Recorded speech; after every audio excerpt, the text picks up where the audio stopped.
Hello friends, कैसे हो आप सब। आशा करते हैं आप सब अच्छे ही होंगे। ये क्लास डीएलएड फर्स्ट सेमेस्टर की इतिहास की पहली क्लास है। यदि आप लोग बीटीसी की अच्छी तैयारी करना चाहते हैं तो आप हमारे चैनल से जुड़े रहिए। अभी तक आप हमारे टेलीग्राम ग्रुप से नहीं जुड़े तो आप लोग online study classes BTC search करके जुड़ सकते हैं। नहीं तो फिर क्लास के डिस्क्रिप्शन के नीचे लिंक दिया गया है, वहाँ से ज्वाइन हो सकते हैं। देखते हैं इतिहास की पहली क्लास, सामाजिक अध्ययन। इतिहास क्या है? इतिहास हम किसे कहते हैं? तो इतिहास के पिता किसे कहते हैं? देखो, इतिहास के पिता को हेरोडोटस कहते हैं। किसे कहते हैं? इतिहास के पिता हेरोडोटस को कहते हैं। हेरोडोटस को कथात्मक इतिहास के जनक भी माने जाते हैं। जो आपका कथात्मक इतिहास है उसे हेरोडोटस को के जनक भी माने जाते हैं। इतिहास का अर्थ क्या है? अब इतिहास के अर्थ के बारे में जान लेते हैं। यदि आप लोगों से कोई पूछे कि इतिहास के पिता कौन है तो किसको बताओगे? हेरोडोटस को बताओगे। किसको बताएंगे? हेरोडोटस को इतिहास के पिता माने जाते हैं। कथात्मक इतिहास के जनक किसे माने जाते हैं? हेरोडोटस को कथात्मक इतिहास के जनक माने जाते हैं। आगे देखते हैं, इतिहास का अर्थ क्या है। इतिहास एक ग्रीक भाषा का शब्द है। इतिहास किस भाषा से लिया गया है? ग्रीक भाषा से लिया गया है। वास्तविक रूप में जो भी घटना घटित हुई है, वास्तविक रूप में जो भी घटना घटित हुई है या फिर घटनाओं का क्रमबद्ध लेखन ही इतिहास कहलाता है। एक बार दोबारा फिर से देख लेते हैं। इतिहास की परिभाषा क्या है? इतिहास एक ग्रीक भाषा का शब्द है। वास्तविक रूप में जो भी घटना घटित हुई है या फिर घटनाओं का क्रमबद्ध ही इतिहास कहलाता है। इसे इस प्रकार समझ सकते हैं कि घटनाओं का वर्णन ही इतिहास कहलाता है। क्लास को अपने सारे दोस्तों के साथ शेयर कर दिया करें जिससे कि इस क्लास से कोई वंचित न रह सकें। इतिहास को दो पार्टों में डिवाइड किया गया है। पहला है इति और दूसरा हास। इसका संधि विच्छेद किया गया है इति और हास से। इति का मतलब है इस प्रकार और हास का मतलब घटित हुई कोई घटना। अब इससे कोई संबंधित देख लेते हैं। कुछ पॉइंट्स हैं। पहला पॉइंट्स है कि भूतकाल या अतीत में जो भी कुछ घटनाएं घटी। भूतकाल का मतलब जो पुराने बीता हुआ में जो घटनाएं घटी वह उसका विवरण या अध्ययन ही इतिहास कहलाता है। क्या बताया गया है पहले पॉइंट में? भूतकाल या अतीत में कुछ भी घटनाएं घटी या उसका विवरण या अध्ययन ही इतिहास कहलाता है। अब दूसरा पॉइंट में क्या देख लेते हैं। दूसरा पॉइंट में क्या लिखा गया है? दूसरा पॉइंट में लिखा गया है, इतिहास हमको अतीत से वर्तमान की शिक्षा प्रदान करता है। इतिहास से हम अतीत से वर्तमान की शिक्षा प्रदान करते हैं। तीसरा पॉइंट है हमारा, इतिहास हमारे संपूर्ण भूतकाल का वैज्ञानिक अध्ययन और लेखा जोखा है। क्या बताया गया तीसरे पॉइंट में? इतिहास हमारे संपूर्ण भूतकाल का वैज्ञानिक अध्ययन तथा लेखा जोखा है। आप सभी लोग नोट्स बनाते रहें और इसकी पीडीएफ हम टेलीग्राम ग्रुप में सेंड कर देंगे। नेक्स्ट है इतिहास की विशेषताएं। इतिहास की विशेषताएं क्या हैं? इतिहास की घटनाएं लगातार होती रहती हैं। मान लो कोई भी घटना है, ये लगातार होती रहती हैं। कभी ये घटित हुई तो कभी वो घटित हुई। जैसे मान लो कोरोना है, कोरोना तुम्हारा एक प्रकार का इतिहास ही है। कोरोना में क्या है? पहले वाइट फंगस आया, फिर ब्लैक फंगस आया, अब क्या चल रहा है? ओमिक्रॉन आ रहा है। तो ये घटनाएं लगातार होती रहती हैं। दूसरा नंबर है, इन घटनाओं का वर्णन इस प्रकार करते हैं जिससे संपूर्ण घटनाक्रम का चित्र स्पष्ट हो जाए। ये घटना इस प्रकार होती हैं कि उसका संपूर्ण घटना का चित्र स्पष्ट हो जाए। तीसरा नंबर है, इतिहास निष्पक्ष, गत्यात्मक तथा परिवर्तनशील है जो विकास, निर्माण और प्रगति की सूचक माना गया है। इतिहास से विकास का निर्माण और प्रगति का सूचक माना गया है। इतिहास से हमारे बहुत कार्य हैं। विकास का निर्माण हुआ, प्रगति का सूचक भी हुआ, प्रगति भी हो रही है, उन्नति भी हो रही है। ये इतिहास है तो है। तो तीसरा पॉइंट में दिया गया है, इतिहास निष्पक्ष, गत्यात्मक तथा परिवर्तनशील है जो विकास, निर्माण और प्रगति का सूचक माना जाता है। इतिहास का महत्व। हमारे जीवन में इतिहास का महत्व क्या है? तो एक नंबर में है कला। क्या है? कला। तो ऐतिहासिक तथ्यों व घटनाओं को सरल तथा रोचक तरीके से बनाना हमारा कला ही है। क्या है? ऐतिहासिक तथ्यों व घटनाओं को सरल तथा रोचक तरीकों से बताना ही हमारा कला कहलाता है। दूसरे नंबर में है ऐतिहासिक चीज़ों को क्रमबद्ध तरीके से परीक्षण व अवलोकन एवं निष्कर्षणों का महत्व को समझाना विज्ञान कहलाता है। विज्ञान में अनेक प्रकार की खोजें होती हैं, परीक्षण होता है, अवलोकन होता है, फिर उसका जाकर निष्कर्षण करते हैं, तो ये क्या है? विज्ञान है। तीसरा पॉइंट है इतिहास जब सत्य की खोज करता है तब विज्ञान उन तत्वों का प्रशिक्षण करता है। क्या करता है? प्रमाणित करता है। मान लो कोई चीज़ खोजा तो उसको खोजने के बाद विज्ञान क्या करता है? उसको प्रमाणित करता है कि ये ऐसा बनेगा, ऐसा हुआ, तो विज्ञान से उन तत्वों की प्रमाणित करता है। इतिहास की महत्वपूर्ण परिभाषाएं देखते हैं।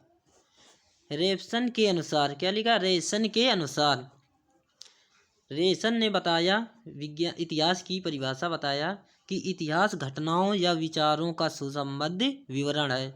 ये क्वेश्चन पूछा गया था हमारा डीएलएड 2018 में। कब पूछा गया था? इसकी परिभाषा पूछी गई थी 2018 में। यदि विश्वास नहीं है तो आप लोग पेपर किसी से लेकर देख लेना। रेसन के अनुसार इतिहास की परिभाषा पूछी गई थी, तो रेसन ने बताया कि इतिहास घटनाओं या विचारों का सुसंबद्ध विवरण है।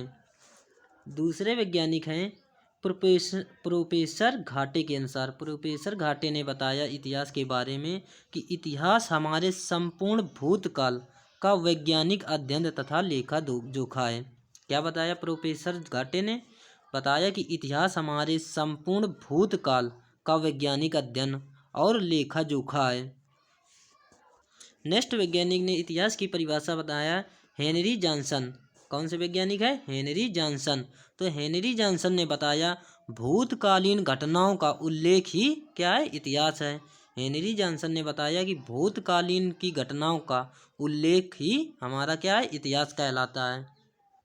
आप सभी लोगों से एक रिक्वेस्ट है कि क्लास को लाइक और शेयर ज़रूर कर दिया करो। यदि आप लोग लाइक और शेयर नहीं करेंगे तो हमारा मनोबल गिरेगा तो हमें पढ़ाने में उतने इंटरेस्ट नहीं लगेगी। इसलिए आप सभी लोगों से रिक्वेस्ट है कि क्लास को लाइक और शेयर ज़रूर कर दिया करो। आगे देखते हैं इतिहास का क्षेत्र क्या है।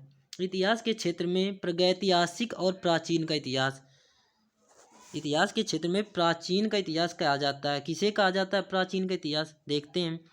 इस समय का मानव पढ़ना लिखना नहीं जानते थे। इस प्राचीन जो इतिहास थे, प्राचीन में इतिहास था, तो उस समय के मानव पढ़ना लिखना नहीं जानते थे और ना ही इसकी कोई लिखित जानकारी सामग्री मिली। इसे प्रारंभिक का इतिहास भी कहते हैं।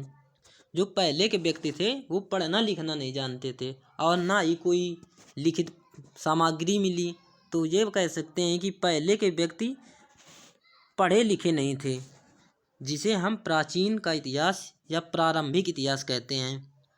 आधुनिक इतिहास में क्या सुधार हुआ? अब आधुनिक इतिहास में तो कुछ सुधार हुआ होगा। आधुनिक इतिहास में हुआ क्या? इससे ऐतिहासिक घटनाओं तथा तथ्यों के बारे में बताया गया है। आधुनिक इतिहास में बताया गया है ऐतिहासिक घटनाओं और तथ्यों के बारे में उनके बताया गया है। इसमें मानव लिखना पढ़ना तो जानता था। आधुनिक इतिहास में मानव लिखना पढ़ना तो जानता था, लेकिन लिखित जानकारी नहीं मिली। इसे क्या कहते हैं? वर्तमान शताब्दियों का इतिहास कहते हैं। आधुनिक इतिहास को किस नाम से और जाना जाता है? तो वर्तमान शताब्दियों का इतिहास कहते हैं आधुनिक इतिहास को। आपका क्वेश्चन बन सकता है कि वर्तमान शताब्दियों का इतिहास किसे कहते हैं? तो किसे कहते हैं? आधुनिक इतिहास को कहते हैं। किसको कहते हैं? आधुनिक इतिहास को वर्तमान शताब्दियों का इतिहास कहा जाता है। सभी लोग याद रखेंगे कि वर्तमान शताब्दियों का इतिहास आधुनिक इतिहास को माना जाता है। आदि इतिहास या मध्य इतिहास के बारे में जानते हैं। मध्य इतिहास में क्या हुआ? इस समय का मानव लिखना पढ़ना तो जानता था, परंतु उसे जो लिखित सामग्री मिली उसे पढ़ा नहीं जा सका। जैसे मान लो कोई मध्यकालीन में इतिहास जो हुआ, जो पत्थरों में लिखे मिले, तो उसे पढ़ा नहीं जा सका। पढ़े लिखे तो मिले मानव, लेकिन उसे हम पढ़ नहीं सकते से सही ढंग से, तो उसे क्या कहते हैं? मध्य इतिहास कहते हैं। नेक्स्ट है हमारा सामाजिक इतिहास। सामाजिक इतिहास में क्या बताया गया? सामाजिक इतिहास में बताया गया कि 20वीं शताब्दी के प्रारंभ से मानव समूह को समाज का अध्ययन किया जाता है। 20वीं शताब्दी के प्रारंभ से मानव समूह को समाज का अध्ययन किया जाता है। किसका समाज अध्ययन किया जाता है? तो ये मोस्ट इम्पॉर्टेंट है कि सामाजिक इतिहास में 20वीं शताब्दी के प्रारंभ से समाज का अध्ययन किया जाता है। नेक्स्ट नंबर है सांस्कृतिक इतिहास। सांस्कृतिक इतिहास क्या है?